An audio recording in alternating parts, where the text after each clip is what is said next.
Hey, what's up, good follow? This is Roz Goldenwood, and I am coming to you live from Miami at the Unrivaled campus. And we have in person here from Team Rose, from the Washington Mystics, my girl, Slim, Brittney Sykes. Yes. What's up, Brittney? What's going on? I'm chilling. Yeah, you always chilling. I mean, I think it's kind of like the East Coast thing in me. Yeah. Like, I'm just laid back. People think I'm from Cali because of the way I dress. Yeah. Then I open my mouth and they're like, you're from the East. From the East Coast. Yes. You know what? I'm from New York, and I can't tell. Sometimes people can't tell that. Am I giving New York vibes? Nah. I wouldn't have thought New York. I honestly would have thought Cali too. But I know it might be a little biased because that's where I saw you at. So exactly. We lined up during your stop with the LA Sparks, so I really got to know your basketball game and career there. Before we actually talk about like basketball stuff, one of the things we're doing right now is setting intentions. Okay. And you know, anybody who watches our show at Good Follow, you know one of the words that I've been holding on to in 2025 has been the word soft. Okay. What is a word or a phrase, something that you would hold on to as an intention for the rest of, you got Unrivaled season, you got WNBA season. Yeah. What's your intention? Gratitude, for sure. Why?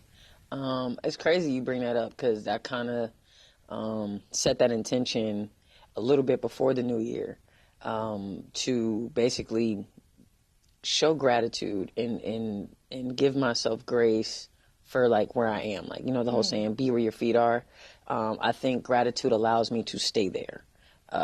Sometimes I can get a little spread out with what's not happening, and I'm not realizing that what is happening is what's best for me right now. So for me, it's gratitude for sure. Just being able to tell people like, hey, I appreciate you. Or, you know what, God, I'm thankful that I am where I am right now. And yes, I might not be where I want to be, but I'm grateful for what I have and, you know, and focus on that and not what I don't have. So, I completely feel that wholeheartely. And actually, we're here right now in Miami at Unrivaled. I mean, like, why was this the right place for you to be right now? Yeah, for me, I had a pretty rough season last year. My foot, just getting back to it and then getting hurt again and sitting out longer. It was one of those things where I just wanted to take the time to like get myself right. And I don't think it was the physical that was most like hard for me. It was the emotional, it was the spiritual, it was the mental. Like, I feel like as an athlete going into my 9th year, the physical is not, that's the easiest part of my job. I think now it's getting into that, okay, when things aren't going right with my body, like, how do I emotionally respond? How do I physically respond? It's okay, but the emotional and the spiritual, that's the parts where I'm starting to realize going into that, you know, that part of my career is like, hey, that's the part where I need to be most consistent at because I've dominated the physical. Like, it's like, what can I do to prolong my career another 9, another 10 years? And I feel like it's going to be in that aspects and those. You're in an interesting spot, too, because you are a productive veteran, especially when you're healthy. Yeah. And obviously you want to be a part of a team that contends, but you're in a tough situation with Washington where it was a rough year last season for injuries, for all the reasons. There's a whole lot of new right now from the top down with the Mystics. So what are you most excited about? I think just it could be scary with unknown. You know, like, and I used to be a person who become very fearful or like hesitant when I don't know what's going on. And that's where faith comes in. And I believe that Washington took the proper steps to put who they put in the positions that we have now with our GM and Jamila, our head coach and Sydney Johnson. Like, I love them both. I got to sit down with them a couple times out here in Miami. And, you know, I think that we're headed in the right direction. Things get bad, but usually when things get bad, that means it's right around the corner from turning, you know, a new leaf. And things got to get ugly sometimes. And for us, that's what happened last season. And it is what it is. But I will say, throughout all of that, though, we stayed together. Like, nobody kind of, like, pointed fingers. Like, it was never none of that. It was just like, all right, y'all, we just got to figure this out together kind of thing. So I could be grateful for that. Speaking of other players, the cool thing about Unrivaled, you're on Team Rose. You get to kind of mix in with players who normally are sometimes your opponents. Yes. You might have seen them around at different stops and stints in your career. But who are some of the players on Team Rose that you've really enjoyed either having the opportunity to spend more time with? Yeah. I mean, all of them. Honestly, I can't really pick one person on the team. I will say one person that I was like, oh man, like I'm actually glad we get to be teammates. It's probably Lexi.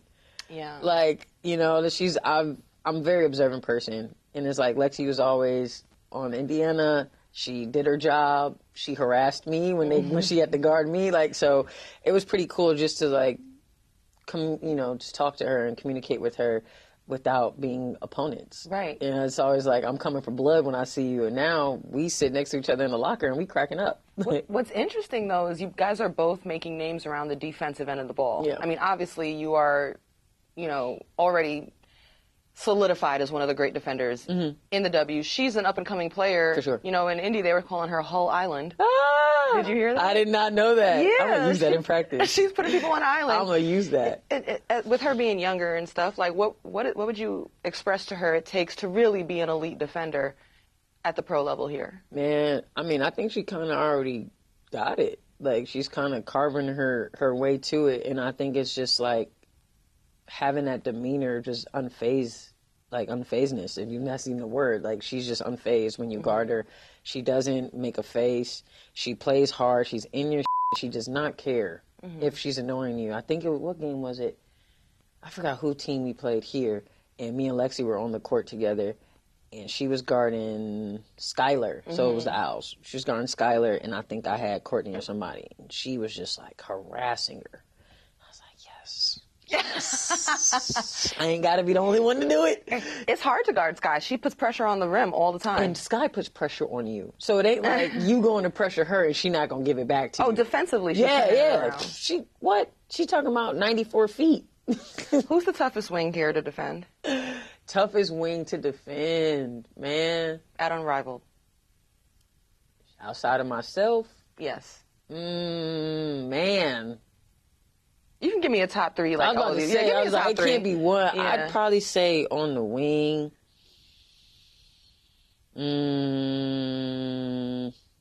I'm like going through a Rolodex in my head. Can I guess one? Go ahead. Ryan? Nah, but she is hard to guard. But from who I've had to like have on the perimeter, you know what? I'm gonna put Ryan in there because that clip is pretty damn fast. Yeah, and she got size. Yeah, I'm tripping. No, okay. Ryan for sure, okay. One of them. I feel like you put Enrique in there because it's like, bro, come on. That's all the open space she needs to just get off.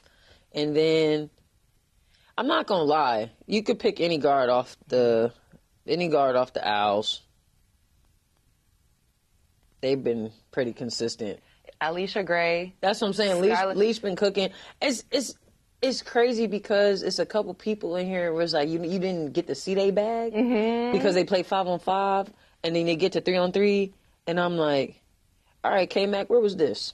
Because that's one person I was just like... Wait a second. You were caught off guard by Kayla McBride? Yeah, because you got to think... She's been doing this all this last season. But not what we're doing in 3-on-3. Like, dribbling the ball and actually create... Right, but I'm saying, but okay. even, and you can ask her. Because we had this talk when we had the one-on-one conversations. It was like, I was not shocked, but I was like, okay, there's more tools in the bag. Right. Because on her team, respectfully, she doesn't have to do all of that. Right. She can snipe. She can snipe. She can get a pin down. She can get a flare. Right. She'll put the ball on the floor to get a pull up or something, but literally to create your own shot, get to the back. I'm not expecting K-Mac, to do that, but like at the same time, I'm like respect. Like I respect that. Like I was actually like really, really intrigued to see that. Other people, I'm just like, okay, all right, you got some tools, and then it's like, all right, I could see. So the biggest difference, 5-on-5 versus this 3-on-3 format, is like sometimes 5-on-5 you can shine in a system. You might be able to hide certain weaknesses. But also the system enhances those that are strong. So you don't know what a weakness is because they're killing you off a pin down or a curl and yeah, you got the scout, but then again there is 2 more people on the court rather than 3-on-3. So on the defensive end too. Yeah. Now you get to see, okay, who has pride in guarding their yard? Who has pride in not letting somebody pick on them because we all know that it's going to be a long night to guard. Right. Like, are you going to sit down and be like, you ain't scoring on me. And if you do, it's going to have to be a hard bucket. Because there are some instances where there is great defense and better offense. Yeah. And you just got to take that on the chin sometime. Are you enjoying the 3-on-3 format? Do you think you shine more here or more in a 5-on-5?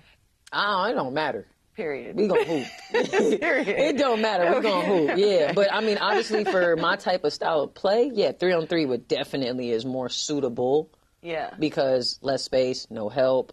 I can create my own shot. I can get to the basket. I can shoot three. Like, it's 3 levels of scoring, but also you get 2 ways of playing. Yeah. So there's no let off.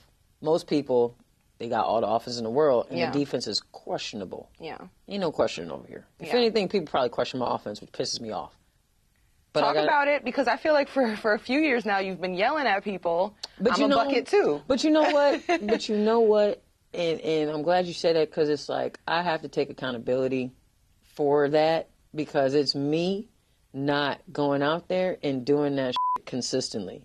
Like, I'll do it in spurts, and that's me just figuring out like why am I not figuring out like what's that middle point of like no return. Mm-hmm. It's like I'll have a flow, and then I'll go back, and then I'll have a flow again, and I'll go back. But I think it's honestly, if I'm just being completely vulnerable and transparent, I think it's me conquering the emotional, the mental, and the spiritual aspect of the whole entire game. Like, I'm just in that phase of my life and my career where I need to be able to, yes, I'm angry. Yes, I'm not angry, but like, yes, I'm passionate. Yes, I want to win. But sometimes that can take away from the actual process. And I'm figuring that out. Like, I'm seeing it in more ways than not, on and off the court. So I feel like once I get to that, I don't have to argue with people. I don't have to yell at people and get them to see my offensive game. I don't have to broadcast it or blast it, because it's other people out here. You ain't gotta say nothing. That's the first thing they're talking about is their offense. And then we go to defense and they're like, well. Yeah. You know, so. Do you have any tools that are helping you? Like, do you journal a Yeah, little bit? I journal. I talk to my therapist. I have my village, like my sounding board. But I think it's really going to be me just buckling down and just finding those tools when I get in those spaces, how to get out of them a little bit quicker. Do you ever get nervous? Oh, all the time. All the time. When? Like right before the game? Yeah, but I also know that there's a difference in nervousness. There's a nervousness that I have where it's like I'm just ready to play and I want to do great, and there's a nervousness I didn't prepare. So I've learned the 2 feelings where it's like, oh, Slim, you feeling nervous? Why? Because you didn't prepare. Yeah. You don't feel like you're prepared for this situation. You don't feel like you're prepared for this opportunity. That's on you. And this is me self-talking. And then it's like the other parts where it's like, nah, Slim, you just nervous because you ready to go hoop. Like, yeah. You good. You prepared. You did all your work. You did your workouts. You did your treatment, all that. Your routine is set. But it's the other times when I let one thing get me out of my space. Yeah. And then now I'm like, damn, am I ready? Am I going to hit a shot? And I done seen all 36 of these players for years. And I'm sitting up here questioning, can you guard them, Slim? Can you do this? Can you go score against them? When you was getting buckets on them in 5-on-5, so what's the difference? So it's just having that self-talk. That's been one of the craziest things for me at Unrivaled here. These are the best in the world or the most up-and-coming or some of the, like, you know, well-known vets of the league and of basketball. And so many players are talking about regaining joy, confidence. Man. Like, I'm like, you? For real. You know? It's a real thing. Like, you don't realize how quick confidence can come and go off of a situation or an instance. I think for me, just building that confidence from being injured. Yeah. And then you kind of go into the background and you come back and you think all these eyes are on you, and it's really just you in your own head. Yeah. Like, because you got your eyes on your own self and you looking internal, which isn't a bad thing. Yeah. But then you get too deep and now you can't come out of your own because you're too busy worrying about all the other that hasn't even happened yet. Yeah. Which is, again, brings us full circle to staying right here. Right where my feet are. Right. Like, literally. And grateful for this moment. Yes. As we wrap this up, I have a question that I feel all the fans are wondering. Okay.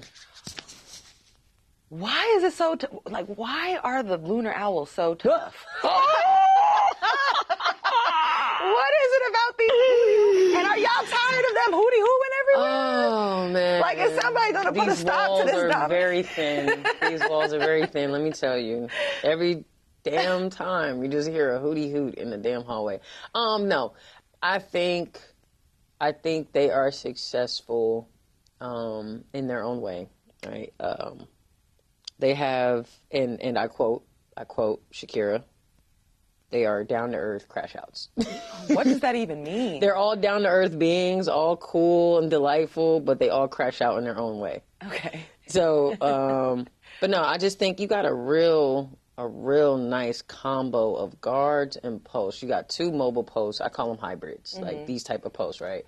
They can shoot, they can move, they're mobile. They're not really traditional back to the basket, but they can still put you back to the basket. Then you got these guards who come in, they can shoot, they can guard, pull up mid-range. Like usually you get guards who want the 3 or the layup. You got every guard on that team that can hit 3 levels. It's like, great.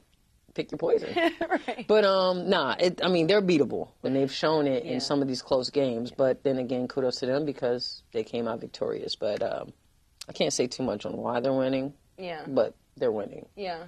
I know you're happy to see Shakira healthy. Hell yeah. Like, past all of this, like, I'm just happy to see people getting back to it, getting healthy. Like you said, like, people getting back to themselves, being happy again to play the sport. Because you could tell, as a competitor, I want my competition to be at their utmost best. Yeah. So whatever they got to do, whatever I got to do to give this product to these fans and everybody who supports us, then so be it. Yeah.